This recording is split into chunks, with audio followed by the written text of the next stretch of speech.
একটা খুশির খবর জানাই, এবার শাকিব খানের বিপরীতে দেখা যেতে পারে বলিউডের চাহিদা সম্পন্ন নায়িকা দীপিকা পাডুকোনকে। হ্যাঁ দাদুরা, শোনা যাচ্ছে তাণ্ডব সিনেমার আইটেম গানে কোমর দোলাবেন দীপিকা নিজেই। ভাবা যায়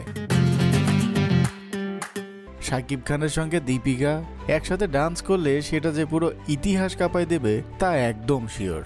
আর এই খবরটি প্রথম প্রকাশ হয় ইন্ডিয়ান টাইমস নামে এক ওয়েবসাইটে।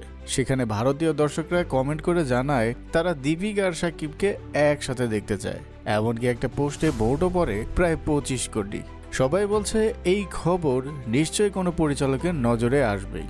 এদিকে দীপিকা একটি ইন্টারভিউতে বলেন, আমি আগে শাকিব খানকে চিনতাম না, কিন্তু তার সিনেমার টিজার দেখে অবাক হয়ে গেছি। দারুণ অভিনয় করেন শাকিব খান, তার সঙ্গে কাজ করতে পারলে আমি খুবই খুশি হব। এমনকি মজা করে আরো বলেন, এত সুন্দর নায়ক কোথায় ছিল এতদিন।